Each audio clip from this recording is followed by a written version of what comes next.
Assalamualaikum warahmatullahi wabarakatuh. Perkenalkan, nama saya Siti Korea dengan NIM 23224081. Pada kesempatan kali ini saya akan membahas mengenai analitik hierarki proses untuk PT Kompas Media Nusantara, di mana di sini saya berperan sebagai manajer produksi untuk PT Kompas Media Nusantara. Selanjutnya yaitu proses identifikasi. Yang pertama yaitu identifikasi untuk tujuan, di mana untuk tujuan ini yaitu menentukan strategi terbaik untuk proses produksi dalam upaya migrasi penuh dari media cetak ke media digital. Lalu selanjutnya yaitu dengan menentukan kriteria, di mana di sini kriterianya ditentukan yaitu terdiri dari kesiapan teknologi, kualitas konten, biaya produksi, serta waktu produksi. Lalu selanjutnya yaitu dengan menentukan alternatif, di mana alternatifnya terdiri dari alternatif migrasi penuh, alternatif transisi secara bertahap, dan alternatif dilakukan secara hybrid. Selanjutnya yaitu membuat struktur hierarki, di mana di sini untuk struktur hierarkinya digambarkan seperti pada gambar, di mana di sini tujuannya yaitu untuk menentukan strategi terbaik dengan kriteria dari kesiapan teknologinya, lalu dari kualitas konten, biaya produksi, serta waktu produksi, dengan alternatifnya yaitu dengan melakukan migrasi penuh ke digital, melakukan migrasi secara bertahap, dan dilakukan secara hybrid. Selanjutnya yaitu dengan membuat matriks perbandingan berpasangan, di mana di sini untuk kriteria yang sama diberikan nilai 1, sementara untuk kriteria yang tidak sama kita asumsikan, yaitu seperti misalnya pada waktu produksi, di mana waktu produksi ini mutlak sangat penting dibandingkan biaya produksi. Kemudian waktu produksi sama dengan kualitas konten, sehingga diberikan nilai 2. Sementara waktu produksi adalah sedikit lebih penting dibandingkan kesiapan teknologi, sehingga diberi nilai 3. Lalu untuk biaya produksi adalah sedikit lebih penting dibandingkan kualitas konten, sehingga diberi nilai 4. Lalu untuk biaya produksi adalah penting dibandingkan dengan kesiapan teknologi, sehingga diberi nilai 5. Lalu untuk kualitas konten adalah sedikit lebih penting dibandingkan dengan kesiapan teknologi, sehingga diberi nilai 3.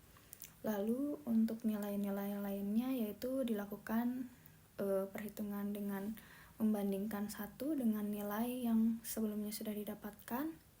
Misalnya di sini untuk biaya produksi, di mana antara waktu produksi dan biaya produksi itu adalah nilainya 7, sehingga untuk perhitungannya yaitu dengan membagikan 1 dengan nilai 7 tadi, sehingga hasilnya didapatkan 0,14. Begitupun untuk nilai lainnya, sehingga didapatkan kualitas konten dan waktu produksi itu 0,50, kualitas konten dan biaya produksi 0,25, lalu kesiapan teknologi dan waktu produksi itu 0,3, kesiapan teknologi dan biaya produksi itu 0,2, lalu kesiapan teknologi dan kualitas konten itu 0,3. Selanjutnya dengan melakukan normalisasi matriks kriteria, di mana di sini untuk caranya sendiri yaitu dengan melakukan perkalian pada matriks perbandingan berpasangan, di mana di sini untuk matriks perbandingan pasangan dianggapnya itu sebagai matriks A dan matriks B, lalu kemudian kedua matriks tersebut dikalikan, sehingga hasilnya didapatkan seperti pada gambar yang ditampilkan. Kemudian didapatkan nilai eigenvektor normalisasinya, yaitu untuk waktu produksi yaitu 0,588, untuk biaya produksi 0,239, untuk kualitas konten 0,115, dan kesiapan teknologi 0,058. Setelah didapatkan nilai eigenvektornya, kemudian dilakukan evaluasi konsistensi, yaitu dengan menentukan eigen maksimal, di mana nilainya yaitu 4,003, lalu indeks konsistensi, di mana nilainya yaitu 0,0011, Lalu selanjutnya yaitu rasio konsistensinya dengan nilai 0,0012, di mana untuk rasio konsistensinya yaitu di bawah 10%, sehingga dapat dikategorikan konsisten. Selanjutnya dibuat kembali hierarki berdasarkan pada nilai-nilai untuk setiap kriteria yang sudah kita hitung dari eigenvektor sebelumnya, di mana untuk menentukan strategi terbaiknya dengan kriteria biaya produksi yaitu bernilai 0,239, dan untuk kriteria waktu produksi bernilai 0,587, lalu untuk kualitas konten bernilai 0,114, dan untuk kesiapan teknologi bernilai 0,058. Selanjutnya kita simpan angka ini, akan kita gunakan untuk menghitung perbandingan antara kategori dengan alternatif yang sudah didefinisikan di awal tadi. Selanjutnya yaitu perbandingan antara alternatif dan biaya produksi, di mana untuk urutan prosesnya sendiri yaitu sama seperti pada perhitungan untuk kriteria, di mana di sini dikhususkan untuk menghitung salah satu kriteria yaitu biaya produksi dengan alternatif yang sudah disebutkan di awal, yaitu mengenai migrasi penuh, bertahap, dan hybrid.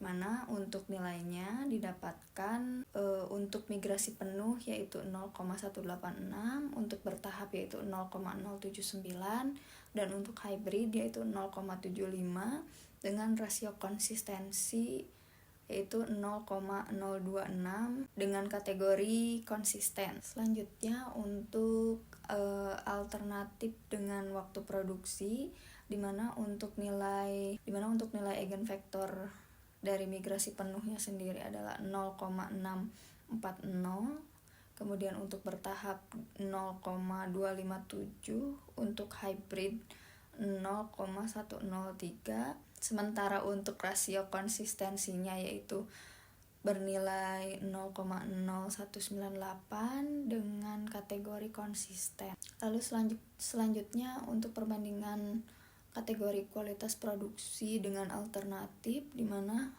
untuk hasil eigenvektor dari migrasi penuh yaitu 0,640, lalu untuk alternatif bertahap yaitu 0,257, dan untuk alternatif hybrid yaitu 0,103, dan untuk kategori kesiapan teknologi untuk nilai eigenvektornya di alternatif migrasi penuh yaitu 0,712, untuk bertahap 0,199, hybrid 0,089 dengan rasio konsistensinya sebesar 0,0498 dengan kategori konsisten. Selanjutnya yaitu dengan melakukan perkalian untuk setiap alternatif dikalikan dengan kriteria yang sudah ditentukan.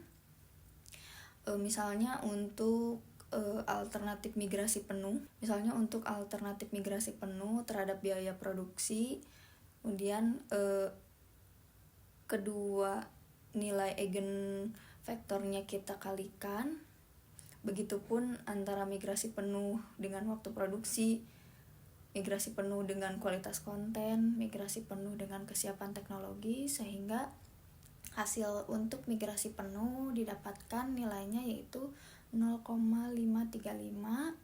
Lalu untuk nilai bertahap yaitu 0,211, dan nilai hybrid yaitu 0,253.